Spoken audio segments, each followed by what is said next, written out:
Ashkelon is a city that currently has about 150,000 inhabitants, most of them Jews.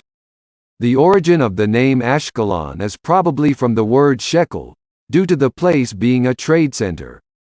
The old city was located in the Ashkelon National Park next to the beach. Many layers of history have been found at the site, beginning at the end of the Stone Age. The Canaanites built a city and surrounded it a wall. In the 12th century BC, about 3,200 years ago, came the Philistines, who ruled the place for 600 years, in great friction with the Jews who were mainly in the mountain area. In 604 BCE, Sennacherib, king of Babylon, destroyed the city and exiled the Philistines to Babylon. Excavations also revealed a large tomb with about 500 dogs, the meaning of which is unknown. The Persians then conquered the city and it returned to being a port and commercial city. Years later, Ashkelon was conquered by the Hellenists and the city returned to its greatness. About 2,000 years ago, during the reign of Herod, who was a native of the city, he developed and built all the cities of the country, including Ashkelon, which was known for its glory throughout Roman and Byzantine rule, during which time Jews also lived there. About 400 years ago, Ashkelon was conquered by the Muslims who built a mosque there.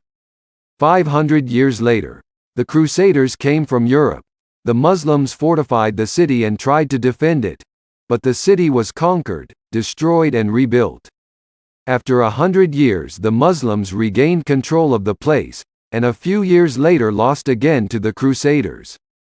The mosque became a church and the church became a mosque, so did every ruler according to his religion. In 1270 AD, the city was conquered by the Mamluk Beavers who destroyed the city like many other places. Since then, the city has remained devastated and desolate.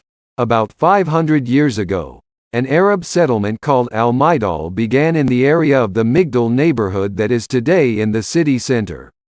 During the War of Independence, the Egyptian Expeditionary Force arrived in the settlement on its way to occupy Tel Aviv, who was later subdued in Operation Yoav by the IDF. Most of the residents fled. Those who remained at the site were evacuated in 1950 under pressure from the military regime. Jewish immigrants settled there, and the Afridar neighborhood for South Africans was established. The neighborhoods were united and the new city of Ashkelon began to develop. In the 1990s, many immigrants arrived after the fall of the Soviet Union. Today, a beautiful and developing city.